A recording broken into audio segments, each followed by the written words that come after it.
That's where two chefs get together. They don't even know what they're cooking for the day. It may be octopus. And they find out when the show starts. So you have to make the octopus stew, octopus sorbet, octopus pudding, octopus salad. Well, I'm like the Iron Chef of today. The pair is leadership. I'll cook it my way. All I ask to do is that you chew it and taste it. Just be polite, don't spit it out while it's still here. There's an old saying in Hawaii that goes, that is, all knowledge is not contained in one school, it's not contained in the either. So I offer to you my humble thoughts of choosing leadership. Take what you like, reject what you don't. And as we say in Hawaii, just take your paddle in the ocean, and let's go and enjoy it. Voyage with you. Now, some of the core principles of tradition, the core principles of leadership, and there are five that over my years I have identified and boiled this down to five basic principles of different first. The first is that leadership is the influence, nothing more. If you have no influence, you have no leadership. If you have influence or the potential for it, then you have the potential for leadership. Second principle is that leadership involves influencing oneself and others by affecting one's FAT. I don't mean attitudes, issues. I don't mean fact, gathering around my ways. I mean feelings, actions, thoughts. FAT. So the second principle is that leadership involves influencing oneself and others by affecting feelings, actions, and thoughts. The third principle is that good leaders do the right thing in the right way at the right time. Repeat after me. Good leaders do the right thing in the right way at the right time. Isn't that simple? If the leaders of your organization and your communities simply did that, just that. The problem is, of course, determining what's the right thing and the right way and whether it's the right time depends a lot on good judgment. Good judgment comes from experience. And experience, or the best experience, comes from bad judgment. Those are the things that we remember. Good leaders do right thing, right way, right time. The fourth principle, core principle to me, is that the path to leadership is through service. The path to leadership is through service, because the function of leaders is not to lift themselves up, but to lift up their families, their communities. I took a trip to a school in Samoa, and there was only one door. And over that entry door was a sign that said, "Enter to learn." Great sign for a school. We had a visit. As we turned to leave through that same door, I noticed there was a sign above that door, and that sign said, "Leave to serve." Enter to learn. Leave to serve. What a powerful statement. It's a powerful statement about those of us who would be leaders. That's the fourth principle. The path to leadership is service. And the fifth core principle of chief leadership, the highest leadership I think that we can exercise for ourselves, is that great leaders teach others to lead. Great leaders teach others to lead. And my dad was one of 10 brothers. They were all teachers, all coaches, and all counselors. And one of the things he taught me is that if you're going to teach a student or anyone anything, teach them two things. Teach them the core of the curriculum and the knowledge that you want them to learn, but more importantly, teach them a way to teach it. But you teach for two reasons. Teach so that they learn the material you want them to learn, and also teach so that they can teach others, and therefore to teach and move on. Nothing. Fight. Early over here. Fight.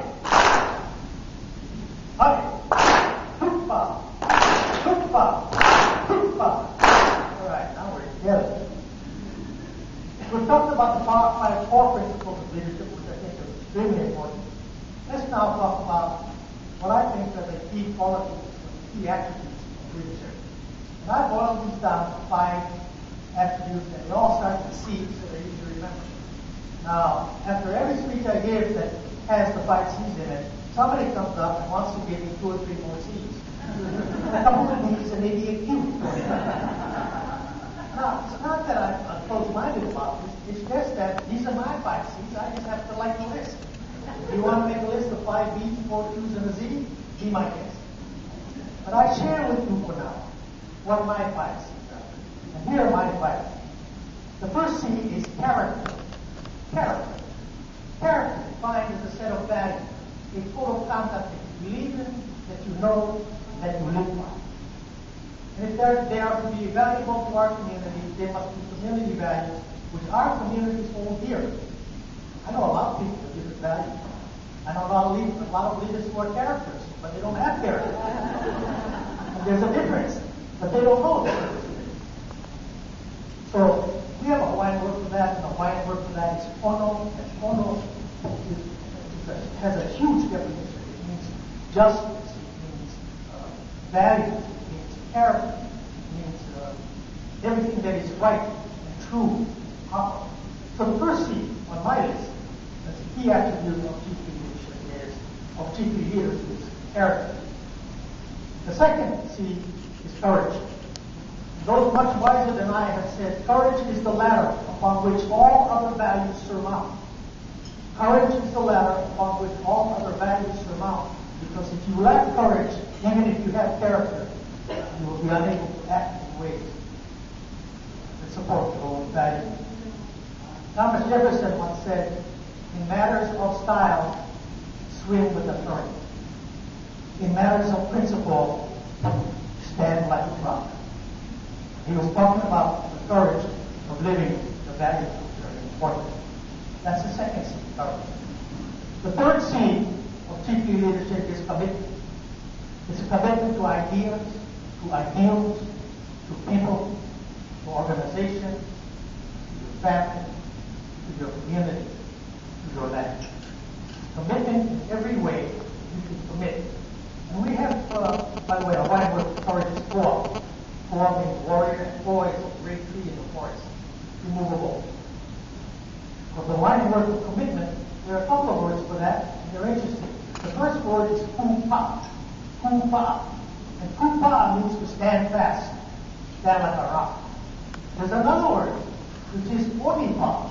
Pu means to stand, and oni means to move. Seems like it would be the opposite.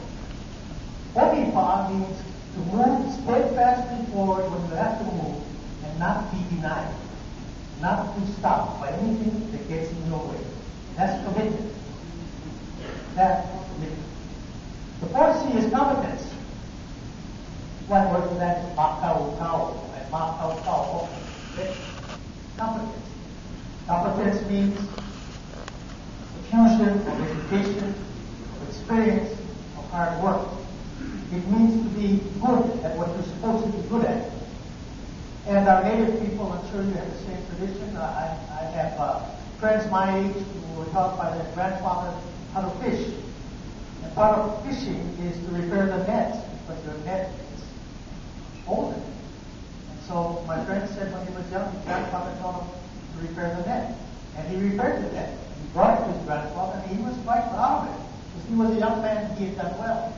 His grandfather held it up and looked at it, and then took his knife and went, and there was a really big hole in his net there. He said, take it back. Pay attention next time and do it right. And after about the third or fourth time, he did it right. Because it's terribly disappointing to have your net cut all the time. So you learn to pay attention. And at that time, he became competent.